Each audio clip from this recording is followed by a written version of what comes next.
Now, something happened to me last week that I just believe it is for those of you who still can't bring yourself to believe that agents of the Roman Catholic Church are amongst us and without a doubt have gained control of key committees within the Seventh-day Adventist Church. Let me tell you what happened. Last week there was a barrage of emails going back and forth in the Bahamas, and I ended up on the mailing list and I got one of them. And of course, there had to have been 20, 30 of them, and none of them really caught my eye until one came around with the title about the Catholicization of the Seventh-day Adventist Church hymnal. No, that really caught my eye, and I decided to open the email and read it. I don't know the identity of the scholar who published the document I'm holding in my hands, but he or she deserves a medal. But here is evidence, meticulously presented, proving that for almost 30 years, God's people have been singing out of a hymnal laced with Roman Catholicism. About the only thing missing is the Ave Maria. In this now not so new hymnal, introduced to the church in 1985, words were changed and concepts introduced that reflect Catholic thought from beginning to end. I am still stunned. I got baptized in 1972. We've been using this hymnal since 1985, and it hadn't dawned upon me. I hadn't seen all of the evidence that is presented in this document. I hadn't seen it, hadn't considered it. So I can't believe all of this has been under my nose for close to 30 years. Why am I just seeing this? Surely, beloved, this expose in my hands is one more attempt by God to open the eyes of his people as to the extent of the ongoing Roman Catholic invasion of his church. Now, this document starts with a listing of the use of the Bible in the back of the hymnal.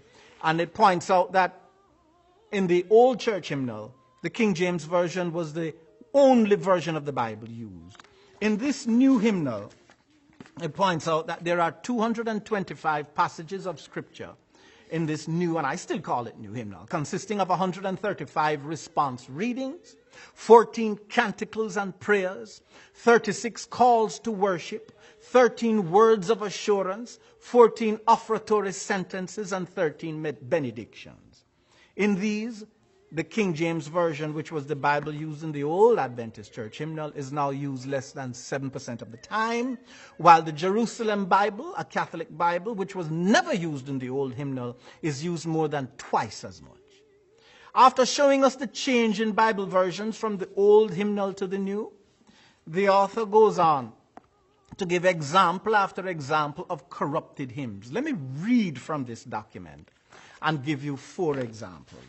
Hymn number 3, God himself is with us. Verse 2 of this hymn also elevates the Roman Catholic concept of Mary.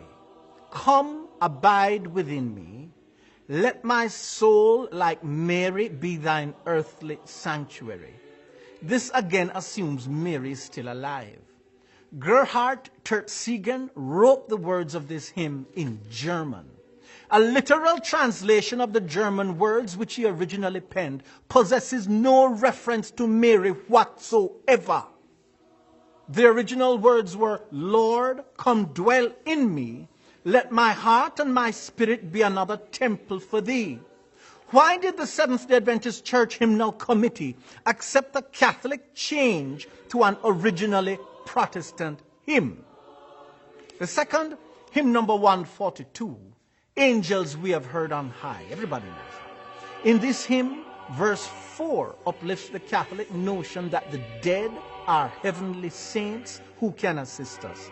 Mary, Joseph, lend your aid. How can they lend the aid when they're dead? While we raise our hearts in love. This is pure Catholicism. The verse has no place in a true Seventh-day Adventist hymnal.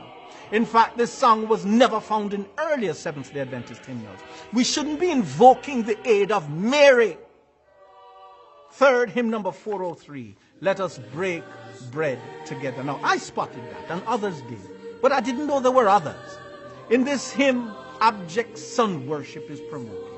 It is probably the best known of the aberrant hymns. When I fall on my knees with my face to the rising sun. S-U-N. O Lord, have mercy on me. This comes straight out of Babylonian paganism. Such sun worship was condemned by God in the days of the prophet Ezekiel. And the author quotes Ezekiel 8:16-18. And he brought me into the inner court of the Lord's house.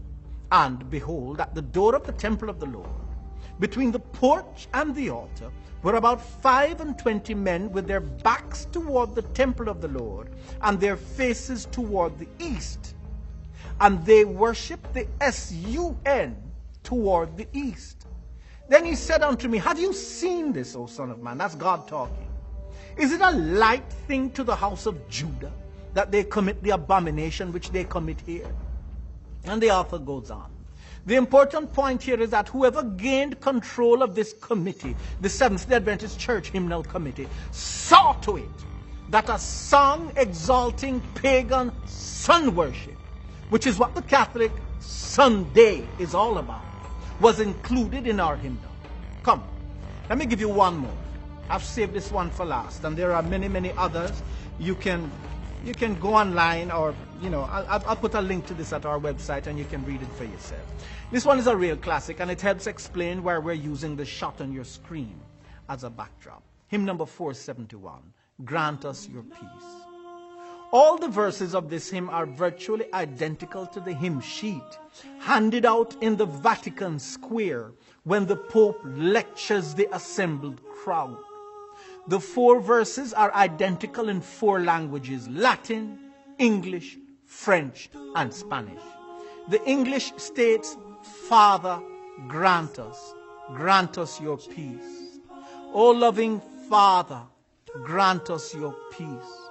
Grant us peace. Grant us your peace. Grant us peace. Loving Father, grant us your peace. In 4 different languages, thousands of faithful Catholics, with their eyes fixed on their Holy Father standing in the distant window, intoned their worshipful prayer to him. Consider the Latin version of what they tell him, as it is written in our new Seventh-day Adventist hymnal. Dona nobis pacem, pacem.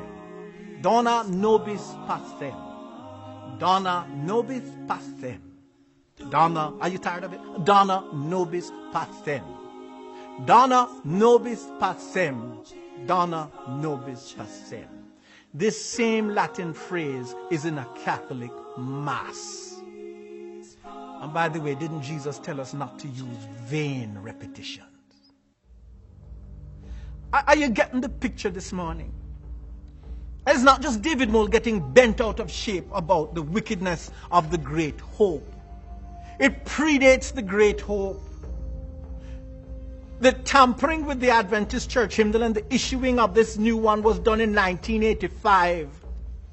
We've been had somewhere. I know there's a room in the Vatican, maybe it's at the General Conference, with a whole bunch of cardinals and bishops lifting their glasses and toasting, who knows, maybe toasting Mary and calling us a pack of absolute idiots for what we've allowed to take place.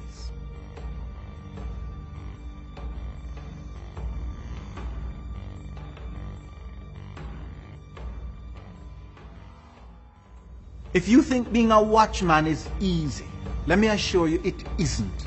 Recently over the phone, one person referred to me as a moving target. I know what she meant too.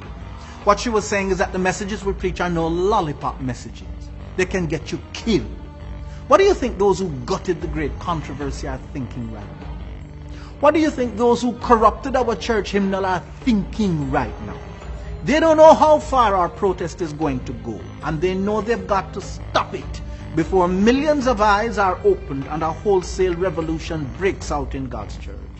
Beloved, unless God steps in, some of us presenting these latter-day messages are going to get killed. That's why I'm asking for partners now, while the blood is still warm in my veins and I can preach more messages like the one you just heard. Click here and partner with us. with a monthly or a one-time gift, and we'll be grateful for as long as God gives us life. May God richly bless you.